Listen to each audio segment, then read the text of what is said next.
So here's a pretty heartbreaking story. David Bell, 39-year-old father of three, recently died in his wife's arms on January 12th in a hospital parking lot in St. Peters, Missouri. So now this man had been turned away not once, not twice, but 3 times for chest pains and heart attack related symptoms. So this is according to a report from KMOV4. So now Bell, the director of Central County Fire and Rescue, had gone to Barnes Jewish Hospital for persistent chest pains twice on the week of January 8th, according to his family. So now look, chest pains, they can be as benign as indigestion or as fatal as a heart attack. And so when you get chest pains that are persistent, generally, the advice is seek medical care immediately. Do not F around with chest pain. And so that's what this man did. He's like, hey, all right, I'm going to go to the hospital. I'm going to get this checked out because I don't know, I could be having a heart attack. Now, both times, the family said, medical staff actually had refused to admit him and instead sent him home with ibuprofen. Just take some ibuprofen, you'll be fine. Don't worry about it.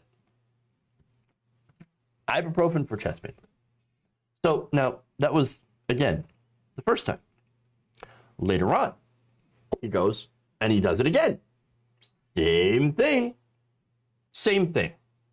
Ibuprofen, we refuse to treat you. You're going to be fine. Don't worry about it. So now that happened. And a couple days later, things didn't get better. In fact, his wife, Sadie, said she got a call from his coworkers on January 12th saying that in addition to chest pains, he had shortness of breath. So look, those two things together, those are heart attack signals. Those are tells. Certainly, you would think that that would be enough. If you go in there and say, I've had chest pains all week. I've got shortness of breath. Please do some tests. I think I might be having a heart attack. And well, you would think that would be enough to get this man some treatment, right? Or at least some tests, EEGs, x-rays. I'm going to admit something, okay? And this is part of privilege, right? And it's kind of embarrassing. So you guys, many of you might know that I have acid reflux. And it can get pretty severe, it can get pretty bad. Before I was diagnosed with GERD, I thought that I was, at one point, I thought I was having a heart attack. I know. It was one of the worst episodes of heartburn I'd ever experienced. It lasted for hours, and so I thought, I'm dying. I'm gonna go to the hospital. So I went to the hospital, immediately admitted, and I got all the tests. EEG, x-rays, no fuss. Everything was fine. It was great. Got right in. But this guy, he didn't get the same treatment. He got completely different treatment. So anyway, like I said, he's got chest pains, he's got shortness of breath, he's got heart attack symptoms. His coworkers did the right thing, brought him to the hospital, but wait, they had taken him to that same hospital once again. And once again, was given the same inconclusive diagnosis without any tests whatsoever. And once again, same thing. Third time, you gotta stop coming in here. Here's some ibuprofen. You'll be fine. Now, on this last occasion, he was walking back to his car with his wife and had doubled over in pain. Here's what the wife said. Quote, "We got halfway to the car and he said, 'Oh, Sadie.' And I said, 'Baby, what's wrong?' That's when he fell to the ground." That was his last words. A bystander had attempted to perform CPR on him, but at that point it was too late. It was just too late. Bell ended up dying in his wife's arms in the parking lot of the very hospital that denied him treatment. 39 years old. 39. Man had a good job. Had insurance. Wasn't any problem with that. Worked at the fire rescue. helped save people's lives for a living. And yet, that wasn't enough. You know why? Because he was a black man in America. Black men in America, black people in America generally, do not get treated well. There is a bias, even in our medical system, where people who have symptoms are just written off. Oh, you'll be fine. You're overreacting, or you don't feel pain like we do. Let me give you a study. It was back in 2016, and this found that nearly half of first and second year medical students, nearly half, amazing stat, believe that black people had thicker skin than white people and perceived them as experiencing less pain than white people. That was 2016. That's insane. You're going to tell me that there are people who are otherwise well educated that believe in this. And where does this come from, by the way? The origins will shock you. Okay? This came from an idea from 19th century experiments that were conducted by a physician named Thomas Hamilton. So now, Thomas Hamilton was a real piece of shit.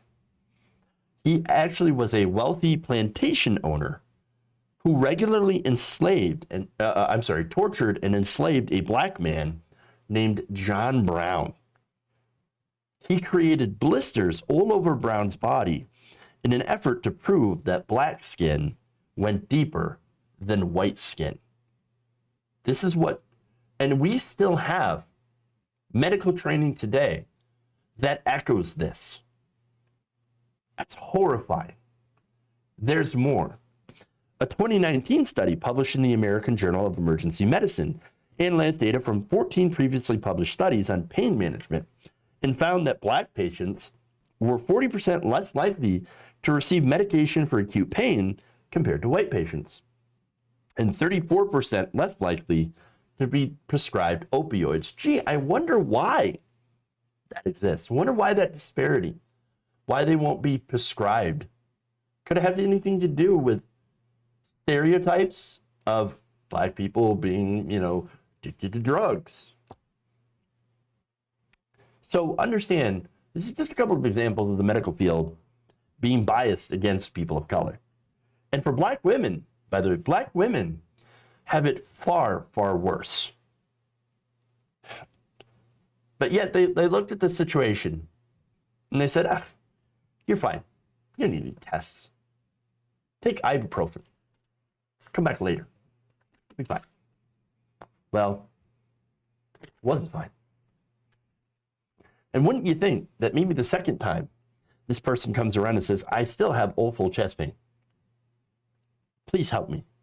That they might actually think, okay, maybe we should do something.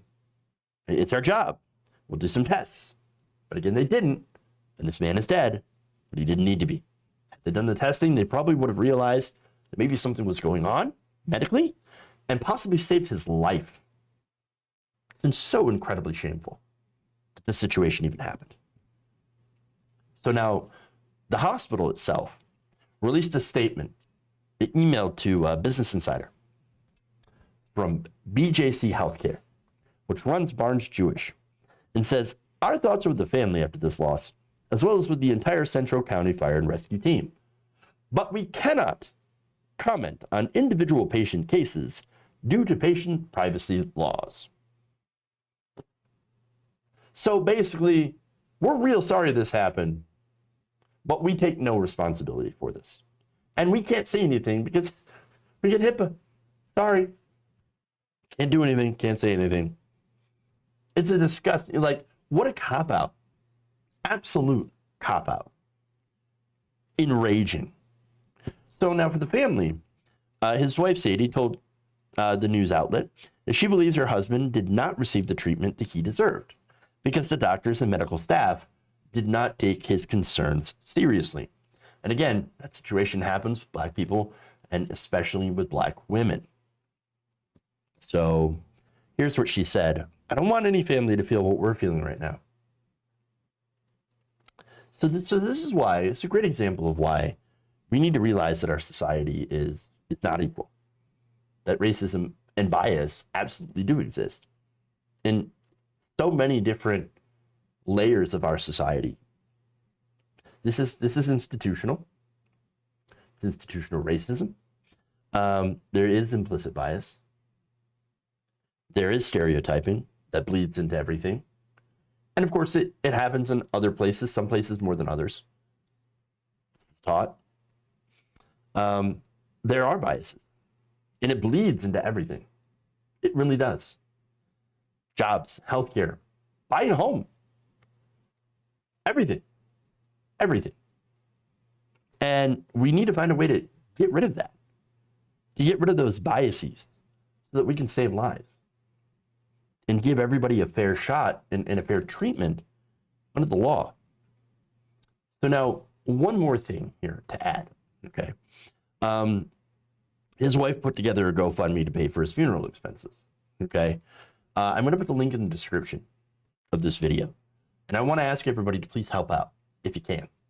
I know things are very difficult here.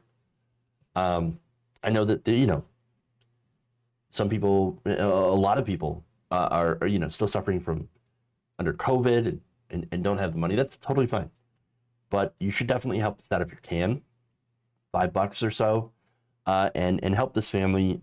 I mean, look, we can't take back this loss, but at least we can help in some small measure this family that lost their family member way too soon. If you enjoyed this video, please give us a like and share with your friends. You can subscribe and help out the channel by becoming a patron. It's patreon.com/Jeff Waldorf, or you can become a channel member as well by hitting the join button below.